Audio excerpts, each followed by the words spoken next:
free. Has anything changed now? Gotcha. Sweet liberty, sweet liberty is in our hands. It's part of the plan,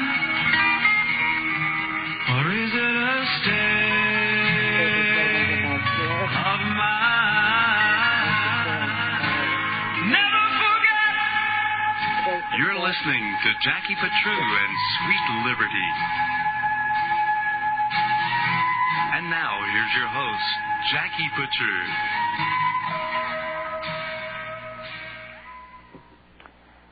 Good evening, ladies and gentlemen. Thank you for joining us tonight on Sweet Liberty. It is Wednesday. It is the 6th of July in the year 2005. It is the end of our broadcast week, Monday through Wednesday now. That goes pretty fast. Last night, I was reading to you from the book, the third book that Alan Watt has written, titled Cutting Through. And Alan is with us tonight. So maybe we can discuss some of what's in the book. And I have some questions myself about this situation, the Haparu or Habaru, and maybe Alan can clear it up. And I thought it would be a good idea to do that on the air, because sometimes Alan and I have conversations off air, and that I am so regretful that I wasn't just tape recording, because you can never repeat it. Our spiritual message tonight is again from the Course in Miracles, the text, page 149, and this is a quote: "Fear of the will of God is one of the strangest beliefs the human mind has ever made." Fear of the will of God is one of the strangest beliefs the human mind has ever made. Well, maybe it is one of the strangest beliefs, but the human mind was inculcated injected with the lies and the fear of Creator, because nobody knows exactly what. I wouldn't say who, but most people have been led to believe that Jehovah is our Creator, is God. And who wouldn't be afraid? Who wouldn't be afraid of that particular deity? I know it scared the hell out of me when I was reading the Old Testament at the age of 15 years old. I just was reading it out of curiosity. And it scared me until I realized that there was something wrong here, and this isn't true, and that this was not our Creator. Didn't know beyond that, but knew that that was not so. And Alan, thanks for being here with us tonight. Yeah, it's a pleasure. Yeah, okay, well, okay, let me tell you where my confusion is. The Habaru, or Aparu, it's pronounced or spelled differently, but they seem to have been, well, they talked about 1500 B.C., where they were written in the ancient accounts, and obviously before that, and that word back then meant the dusty ones, because they were the caravaneers, or whatever you call them, the merchants, the bankers, the gold and silver and money lenders, etc., the controllers. Okay, would that be the priesthood, Alan? I think they probably were not the actual priesthood, generally speaking. They would have a hierarchy, though. There's no doubt there'd be some sort of coordination of a hierarchy, because they all had exactly the same system, regardless of which countries they had gone into and which countries they were trading with. And they were all using the same weights and measures wherever they went, which goes back to a common source. and it was primarily silver they were introducing into those countries in those days. So they had sources of silver, and they also owned the mines, in fact. You know. Some of their mines... And those were what they referred to as the Habaru. Yes, the spelling is irrelevant because right. The Greeks wrote one way, and another bunch would write it another way. It's the phonetic pronunciation that's important. So whether there's an H there or not doesn't matter. Or where you put the emphasis on which... Yeah. Uh-huh. Because it was a term to describe the same... And they were all Aramaic-speaking peoples.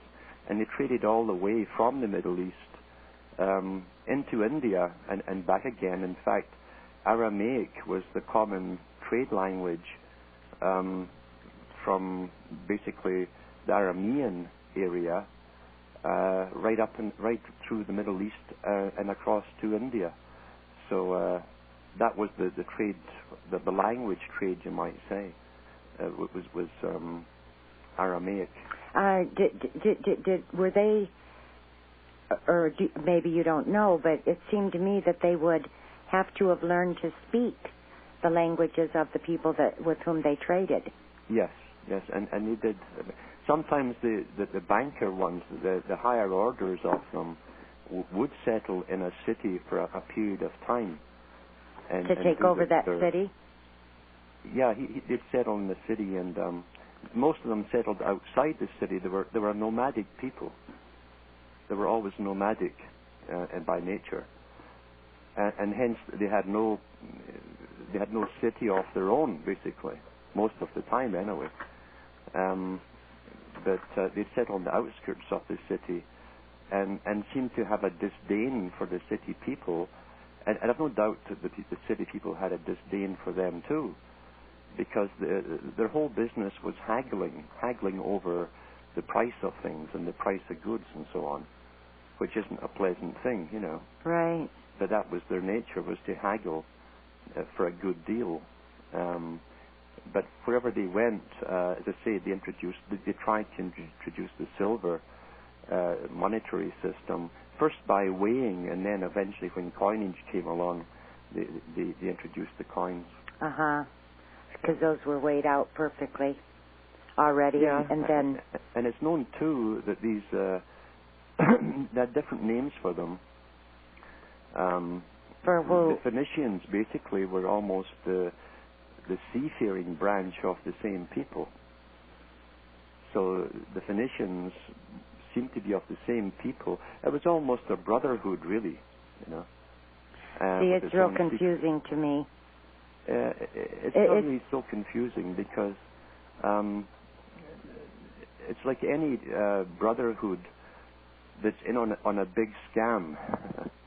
You have to have secrecy. You have to keep apart from the other people, and you have to instill it into your followers to keep apart from other people, so that they wouldn't loose their mouths off and let the game away that they were into so many different scams, you know. So this, in the Amarna letters that you quote here, it says that, let's see, there was also a large and apparently increasing class of stateless and reputedly lawless people in Palestine and Syria, to which the name Habaru was given. It has now become certain that they were a class of heterogeneous ethnic origin, mixed races. Well, what were their races? Well, that was a later... the term, again, seemed to be used again for another bunch who came along, who joined them, and these were a mercenary class, which had originated from people who'd been cast out of tribes and cast out of cities. Ah, like the thieves and perverts and... That's right, they were kicked out, and so they became another branch of the Brotherhood, and that's where they centered themselves, and they would lease themselves out for hire as mercenaries. Yeah. All right. How does that connect up with the people today that we know as Jews? Well, that they call themselves Jews, so that's the only thing I know to call them. the ones today, of course, are primarily, they come from the Khazarian lineage, which was centered around the North Sea, the Black Sea area, and converted en masse to Judaism around the 5th or 6th century AD. Yes, 740, I think I read. Yeah. It would So, have been around there. Most of them don't have any lineage to what was traditionally, but in fact even Judaism didn't appear until the fall of Babylon, and that's when a group of people came out of there with the Pharisees leading them, and that's when the first time in history that the term Jew or Judaic people was mentioned. And they call them Jews, but actually it would be more appropriate to call them Talmudists. I mean, it's a religion that binds them all. It was a religion that was born in Babylon. Right. And there's no secret there, because rabbis will tell you that there are two. One is a continuation of the other. In other words, the Judaic or the Exodus of leaving Babylon, the one that was written or compiled after that, is really an extension of the part that was condensed inside Babylon. And when they come to points of doctrine, if there's a conflict, the Babylonian Talmud gets precedence over the other. But okay. Yeah. Where was the other? What do you mean the other? Well, the other one was a continuation, because they were still writing the Talmud when they came out. I see. And they continued it for a long time afterwards. So it would basically be the Babylonian Talmud. Yeah. Mm-hmm. Okay. And they would be Talmudists. Well, they would be, but the Pharisees themselves were a separate sect. In fact, they were a brotherhood, a secret brotherhood. Very small, in fact, initially, 2,000 years ago. And they were only one small sect amongst many, but they did have an awful lot of money. So they had power because of money. And part of their tradition at that time, 2,000 years ago, was to treat their fellow Jews that they supposedly looked after no better than anyone else. Because in a sense, the Pharisaic tradition coming out of Babylon was the ancient Illuminati of his day. And they weren't even of the same race as the people that they took over there. You're talking about the ones who went back recently, or? Well, when they came out, mm-hmm. and they went, in and they read the new law to the people. There's an account of that in the Old Testament, and said the people wept because the people had already begun to intermingle. Oh yeah, and there were people. And also too, it was Judah. One of them found a holy book, and so they didn't even know what their own laws were supposed to have been. I mean, it's such nonsense. I mean, it's a fairy tale. Yeah, it is. You do understand it's a fairy tale. Yeah. It's a foundation myth, you see. And foundation myths, they always make up a lot of things to try and justify something which never really happened. And that's why you have so many contradictions. Uh-huh. But in reality, as I say, Judaism came on the scene for the first time with anything at all to do with what we now know as the New Testament. It came on the scene only about 400 BC. And a lot of what was involved in that, of course, there were a lot of made-up stories. They were all borrowed stories. Exactly, and they used some actual history to weave it in about and around their sect of people, the people that they lassoed into that, quote, religion. Mm-hmm. Yeah, I mean, you got to understand that in all times, more so back then, you had an illiterate peasant class with a priesthood, no different from the Catholic Church up until a couple of hundred years ago. And it was quite easy for a bunch of priests to say, hey, you used to belong to this land, and your ancestors used to live here, and here's what your history is. And it could be all brand new to them, you see. Because all they did was release a bunch of slaves out of Babylon, And those slaves themselves became were those a mix of people also? Oh yeah, there's no doubt about it. How could you lose your language when you've been in captivity for less than 100 years? Well, what do you mean by that? Well, supposedly they went in speaking Hebraic and came out speaking Aramaic. So what is the Hebrew language? The Hebrew language really is a much later compilation. In fact, it wasn't till Maimonides in about the 12th century or so, who was the high rab, as they called him, of his day. It wasn't until he put the language together, what they call properly. In other words, he filled in all the vowel points which were not there. Without the vowels, what they used to do is write the consonants in just a little pencil point where a vowel would be, because there were so many dialects that different people would pronounce different vowels in the word. So they could take a few... What he did was officially put down into law, basically, what the vowels were, so they'd all say the same words and pronounce them the same. But without those particular vowels, it was just generally Aramaic. It wasn't different from anything else. Wasn't it Maimonides who said, or at least is quoted as saying, that even the best of Christians are worthy of death? He didn't write so much on Christians. He wrote more so on Muslims, because most of them lived in the Muslim countries in those days, and they had to move from one to another due to warfare. What he did do was to give guidelines to the perplexed. So that was the title of it. Guidelines for the perplexed? Yeah. And that's where he laid down the rules of how to survive in other people's countries. And is that the 600 and some halakha, or their laws? Yeah, he wrote an awful lot of laws down, but he himself was not a... see, there's different kinds of Judaism, and that's what people fail to realize. He himself did not believe in the supernatural stories of the Old Testament. And other rabbis were against him because of that.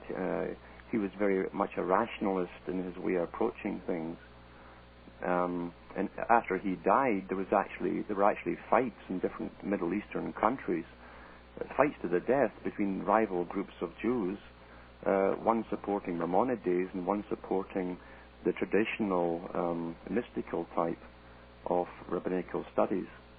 So Maimonides caused a lot of problems after he died because of the laws and so on that he'd written. Yeah. So these people who became, quote, Jews because of this religion that this priesthood made up for them, they were of a mixed race also. Yeah. What about the, quote, 12 tribes? Was it 10 or 12 tribes of... No, there was never any 12 tribes of Israel. Were there ever 10? No. What were there? There was none. There were never... Okay. You know how they... made up history which never existed. Okay, so the Benjamites and the Jude... It's all nonsense, yeah. All of it. It's all in that third book. It's all zodiacal constellations. Okay. Boy. It's not to do with real people. Okay. You know, what I was thinking, that they used those names in their, where you, in the book, where it has all the different names of each of the leaders of each of those tribes. Yeah. Daniel and all of them. So those were made up names too? They did not exist as people? Not as people, no. In fact, most of them were titles to the Son. They were titles of the Son, or titles of the Godhead, and Daniel is God judges. You know. So it's just like when the Christians give titles to Jehovah Jireh, and Jehovah this and Jehovah that. These are all titles. Well, there are those who say it is not Jehovah, it is Yahweh. And yeah, well, that seems the mouth to make... of madness is very big.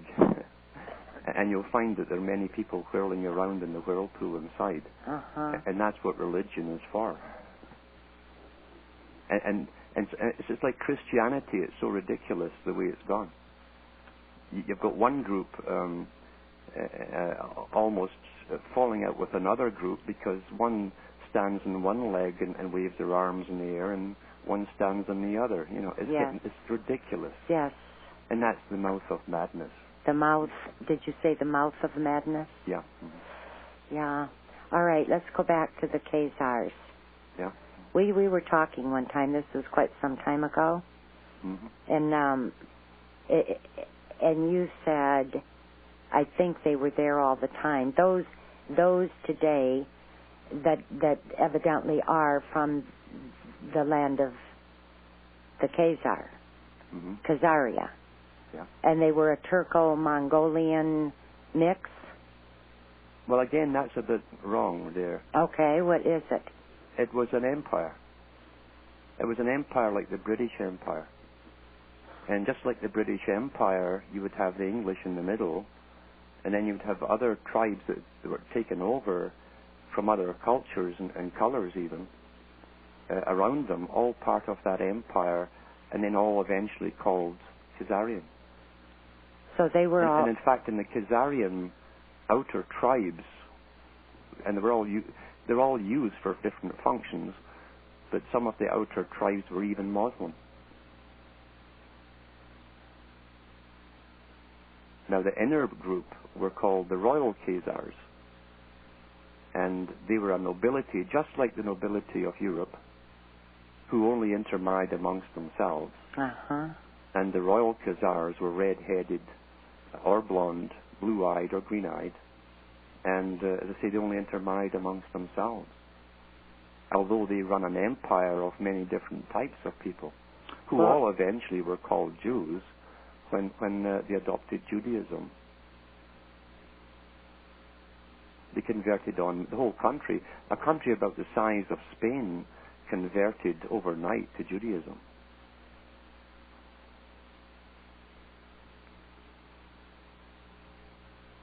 Now, when they disappeared,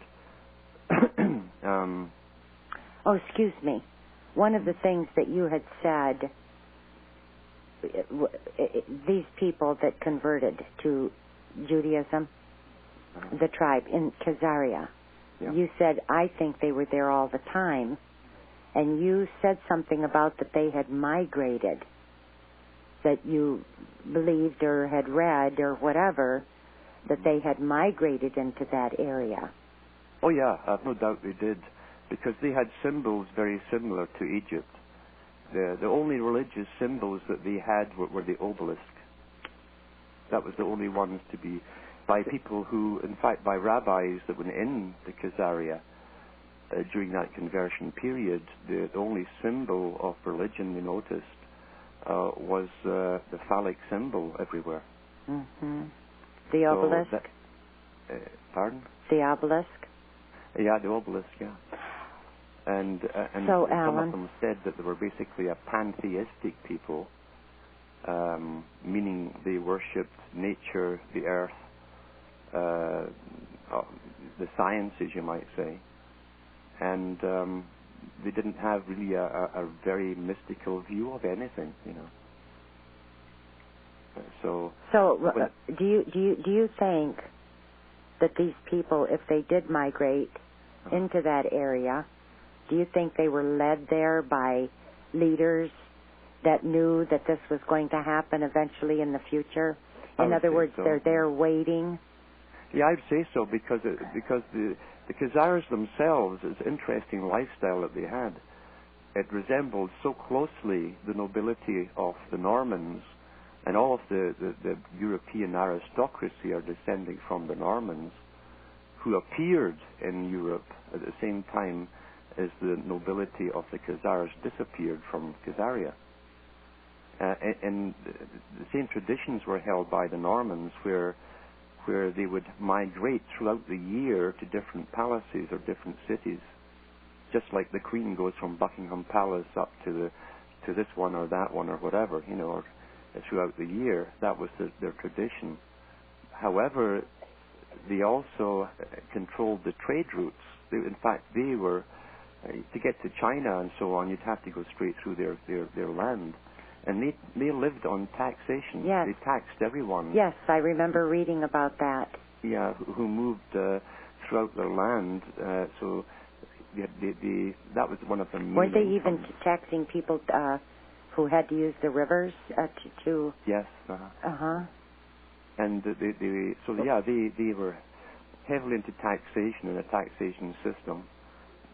And they had a mounted nobility cavalry, advanced in its day, that had their own coats of arms and went into battle in certain formations, so that they were pretty well invincible in their day. And interestingly enough, as they disappeared from the land of Khazaria, a group of people appear in Normandy in France and call themselves Normans, or at least the historians call them Normans, and they had the same techniques with cavalry, coats of arms, and everything else. And it's thought that this was the nobility of the Khazars, who came into Europe and took over the whole of Europe through force of arms. They had unlimited financing to hire mercenary groups, and the wars of the Normans on even Britain took many, many years of full-scale war, which tells you there was tremendous funding to keep armies in the field for such a long time. Plus, they built wooden forts on the coastline of France, some of them a few acres in size, and they were prefabricated, and they towed them up by parts over the channel to England and re-erected them. We were talking about something on the scale of the Second World War here, Wow. So unlimited financing to take over the whole of Europe, and definitely with a strategy and a plan.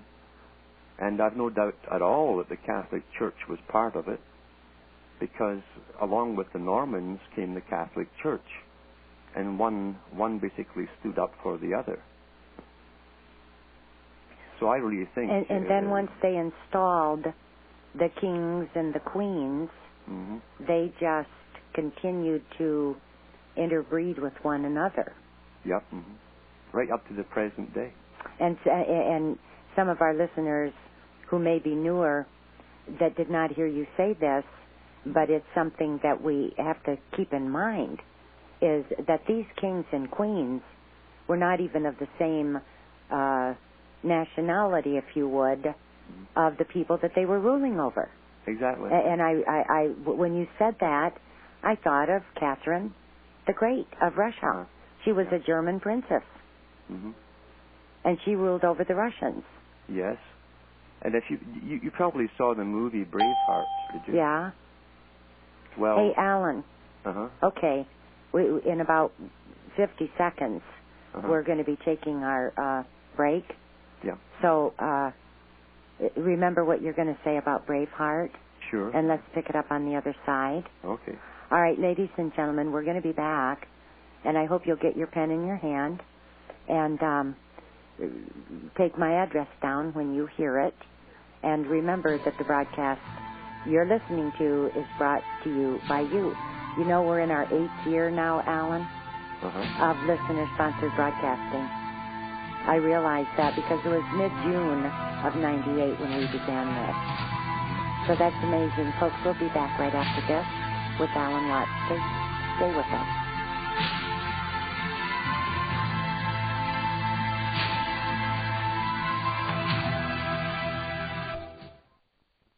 Years ahead of the dominant media, find out first on FirstAmendmentRadio.com, on satellite, Galaxy 13, Channel 16, Audio 7.70. Now listen to me.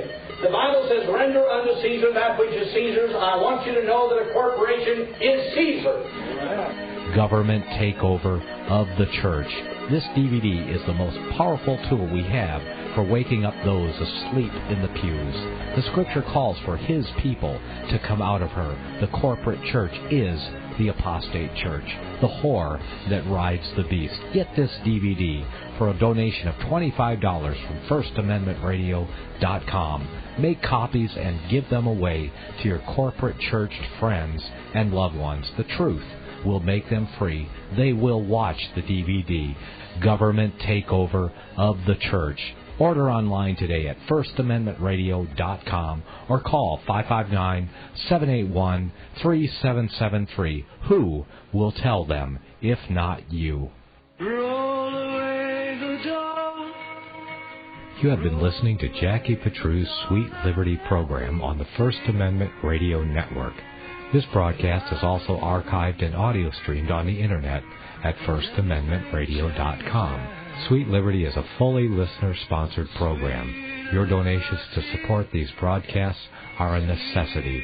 Send your check or blank money order to Jackie Petru, P.O. Box 190, Millerton, PA 16936.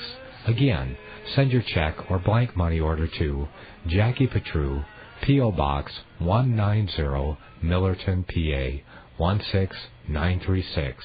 Be sure to visit the sweetliberty.org website. Thank you for your continued support. And stay tuned to FirstAmendmentRadio.com. All right, while we're at it, let's give you Alan's address again. We're talking about the contents of the book here. Cutting Through, it's number 3. And it certainly is worth having. If you've got 1 and 2, this wraps a lot of it up, although I think Alan already has another in mind. This book is $25. If you don't have 1 and 2, he suggests that you get them first so that you'll have more of a background on ancient history, and this won't seem so foreign to you. It's $25 each of the books.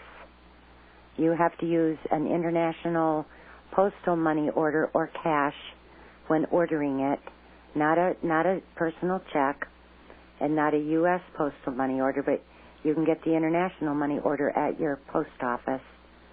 And Alan's address is Alan, A-L-A-N, Watt, W-A-T-T, Site, S as in Sarah, I-T-E, Site 41, Box 4, it's Astaire, Ontario. That's like Fred Astaire with an E on the end of it. E-S-T-A-I-R-E, Ontario. And the postal code is P as in Peter, 3, E as in Elizabeth, 4, N as in Nora, 1. So that's P3, E4, N1, Canada. And your full name and return address has got to be on your envelope, or they won't deliver the mail, folks. And once again, Alan Watt, Site 41, Box 4, Astaire, Ontario, P3, E4, N1, Canada. Alan's phone number, if you would like to call him, is 705-695-0416.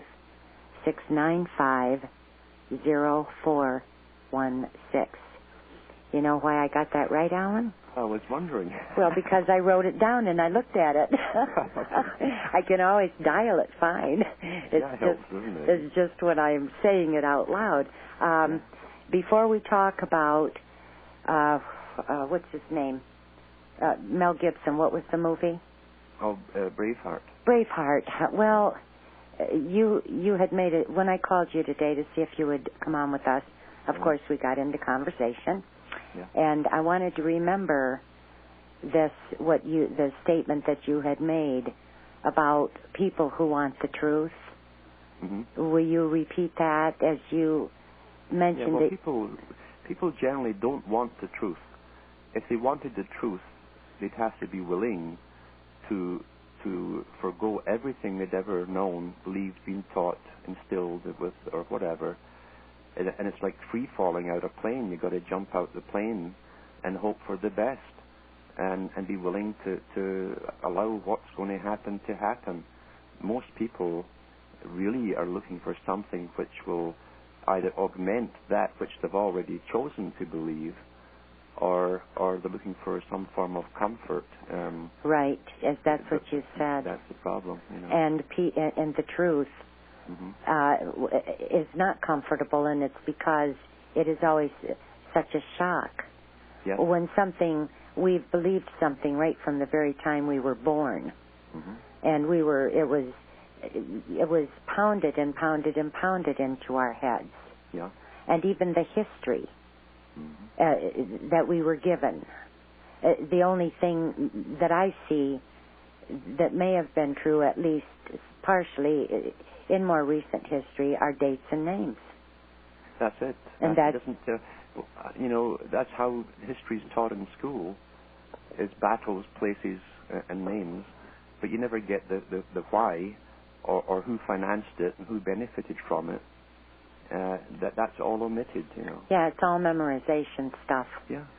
You have to be able to remember the president starting from the beginning to whatever your present is. Yeah. At that stage. I think every school child has to do that. That's right. As though it means something.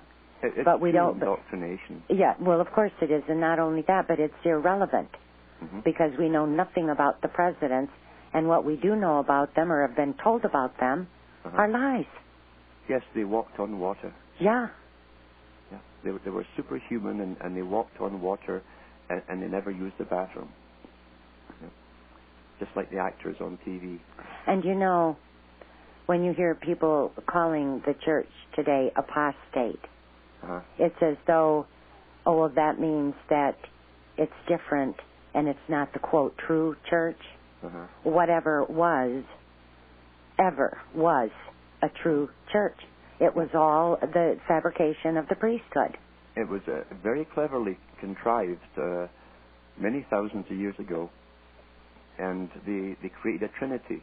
They always have trinities in the mystery religion, and they created Judaism, Christianity, and the Muslims, all from the same source. The same source. And of course, they used them all to fight each other, which enriched those behind it, and they could also bring them all together at the end, one way or another. Merge. Christianity is joined voluntarily, but the Muslims are being brought in by force. The third way. Yeah. The third way, Alan. Yeah. So getting back to Braveheart. William Wallace. Remember that in the movie they portray Robert the Bruce as being having the legal titlehood for taking over Scotland, but he would never do it when Wallace was alive.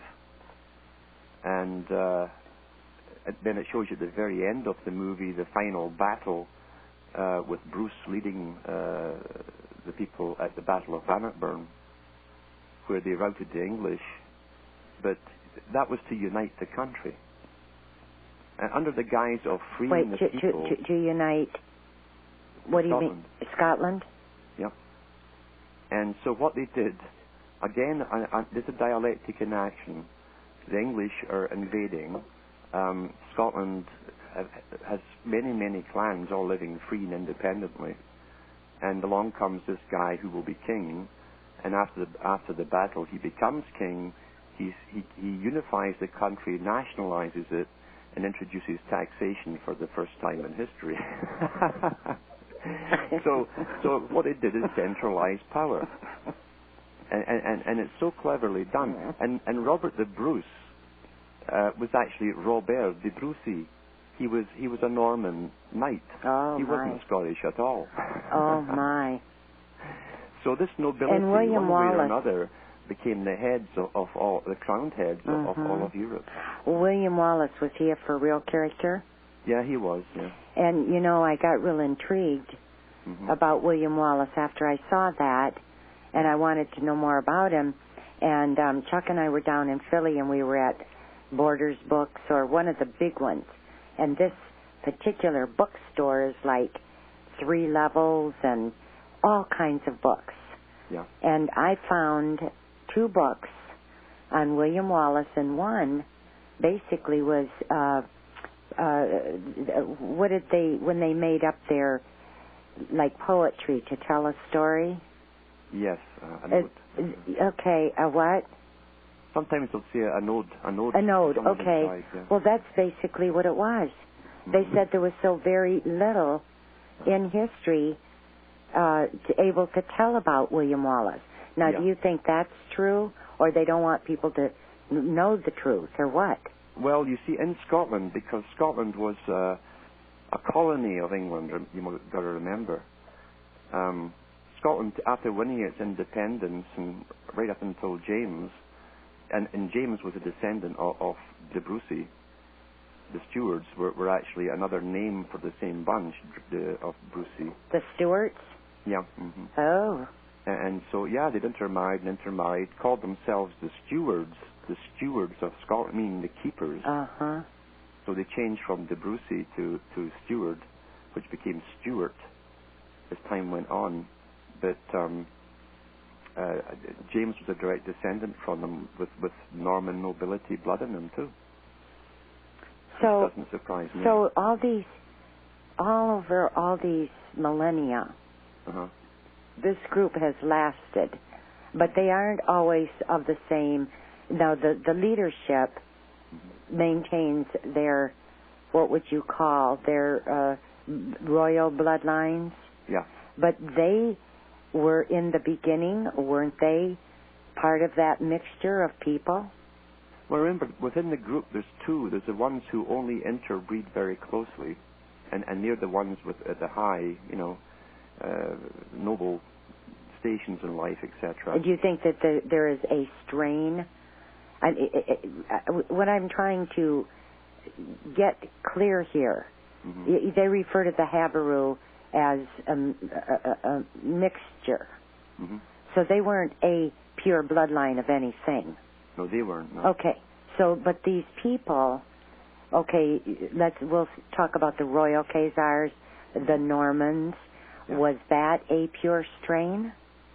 As far as we can tell, that they go back for probably for about 1,500 years or so that we can trace as keeping their own marriage lineages and interbreeding at the top. Yeah. And what would be their race or nationality or whatever? It's one that they haven't given a name to the public yet. I see. Because you see, this entire world that we live in is a pyramid structure, and it's a pyramid structure which is called civilization, which is only possible with the introduction of their money, and the whole world revolves around their money. All school children are trained to get a job to work for their money. It's all to do with the moneyed system, which this small elite have controlled since the beginning of what we are given as time. Are you saying then that if they did a DNA on, let's say, Queen Elizabeth, they're going to find genes different than anybody else has? It would be very interesting to get a hold of it, but I don't think we'll ever get in. I know, but wouldn't that be what you're inferring? If they're of a bloodline that has... What you'll definitely get are the same... you'll definitely get the same types of genes, traces of other genes. For instance, we know that the Bushes are related to them. There's so many families, so many American presidents are related to them. Yeah, you said the Bushes are just kind of little twigs on the tree, though. They're lower down, yeah. In fact, Kerry apparently was closer. He had more ties to the royalty than Bush did. Yeah. But they only give you their own ones to vote for, it seems to be. So the people today that are known as Jews because they were born into this religion, I'm not talking about Sammy Davis Jr. and Marilyn Monroe and those people who, quote, convert to that religion. Mm-hmm. But they are not supposed to intermarry. I guess that's just to keep control of the tribe. But the thing is, though, most of them, you see, who are not nobility, remember, have always intermarried. In fact, most books out in the bookstores will tell you that there's an ongoing crisis within Judaism because so many of the men are marrying into Gentile families. Uh-huh. So the same thing doesn't hold quite as, and they always have done, you see. So the lesser ones have always bred into other people's, and many of them have lost their ascendancy or descendancy by doing so. You know, and the rabbis have been screaming at them for hundreds of years to stop doing it, and they're still shouting at them to stop doing it. You know. Even Woody Allen was on a little program about, he was with his wife, and she's Gentile, and his mother was there. The mother is home, and the father was there, and the mother came out with the usual thing, you know, in front of this girl too. It's a pity you married a Gentile, because if we all do that, then we'll disappear, you know, and that's the standard cry of the rabbi. So these people. That do object to the intermarrying actually believe that they're of a special bloodline. They believe that. There's no doubt about it. They don't know that they're Jewish just publications believe that they are. I mean, they're very boastful in promoting all the scientists in history or actors or whoever. They're very boastful of their lineages and who's come out of Judaism. And they do boast that they are superior to other peoples. You know? Well, and I always think that how ironical that it was inevitable that the clash in Germany would occur because here you have Adolf, or not really Adolf, it was Himmler and the ones behind him, who were really into this new religion. It was very, very, very new age at the time. Theosophy, really. Of creating a Superman, a special superior breed, and here the people holding the reins of the money power in Germany, who already believed that they were the superior breed. There had to be a clash. There had to be a clash. Mm-hmm. You know, and maybe that's the true saying that comes from their own Talmud: for every action is an equal and opposite reaction. You know, because you had two people claiming to be supermen or special or superior living in the same country. Something had to happen. Yeah. And I think it's sad when people actually believe the mythologies written by rabbis which pump them up into truly believing that they are superior.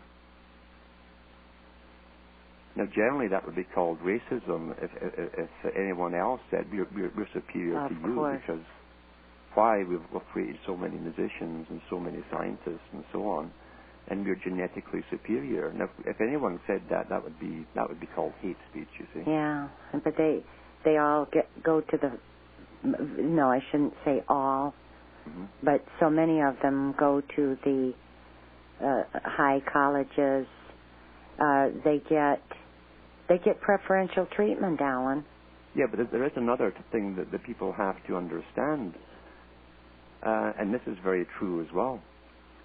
The Western peoples were brought up to be employees. The education system as it was introduced all throughout Europe and Britain and America, for the average people, it was to train employees to fill jobs.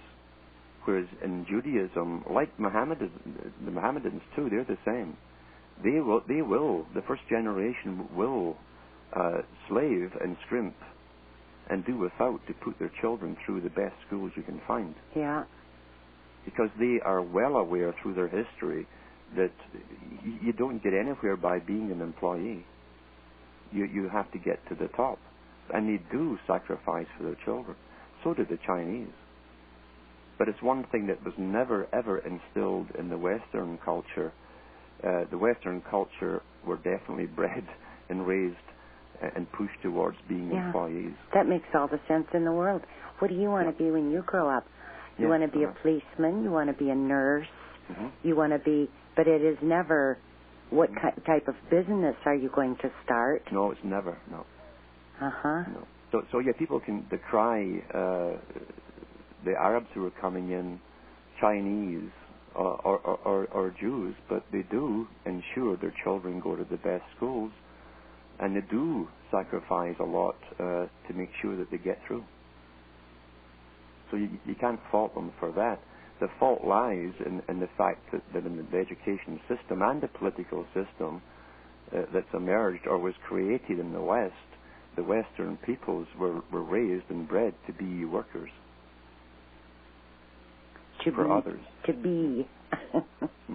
To be workers. Yep. That's right, to be. So yeah, that's the yellow and black school bus, the worker bee. There's no doubt about it. I wish I had a more clear understanding of this, because it's still very muddy in my head. Well, you can't go on preconceived ideas. That's what I'm saying. I'm not going on. You have to realize that in ancient times there were powers at work, very, very astute powers with tremendous communication between countries, which kept even the ancient world all working in a system. It wasn't a haphazard system. And they had knowledge of what they call previous ages. In other words, civilizations long before Sumer, long before 5000 BC. And so there are powers at play in this world which had perfected the systems of deception prior to Sumer. And I've no doubt they had much more advanced civilizations at one point, according to their own histories of the Druids, and the historian Tacitus, who took some of the legends of the Druids, and they survived previous ages by living inside mountains during floods and ice ages. The same story is told in Mount Parnassus for the Greeks, and you'll find the same thing in the Himalayas north of India, and that's where the high Brahmins say that they survived the last age. We're talking about tremendous sciences held in the hands of the few, who will always ensure that they survive, just as today there are underground bases all over the world, stocked and prepared for the elite, should any plague or warfare break out again. Okay, but then we'll go back about 3,600 years, about the conflagration that Immanuel Velikovsky wrote about. Yeah. And it appears that the majority of the population of this earth was wiped out. It's very possible a good proportion were, but I still think there were some people who survived on the surface of the planet. Oh, yeah, I think. And then one day, many centuries later, a few of these high priests came out the mountains and started the whole ball rolling again, Okay. That's what it seems to be. In fact, the Armenians who live around Mount Ararat, and that's where the fable of Noah's Ark came from. It wasn't a boat or an ark. It was a place of safety, because Mount Ararat's riddled with tunnels, ancient tunnels, where an elite came through bad times before. Way up high in the mountain, evidently. Yeah, and deep within. Yeah. And in fact, it's so closely guarded even today by the armies around there. And how long ago is that supposed to have happened? Well, the Egyptians, the Druids, and the Brahmins all say that there was one which happened around about 4,000, 5,000 BC, a big one, a big one. And there've been minor ones and localized ones in between. You're talking the flood.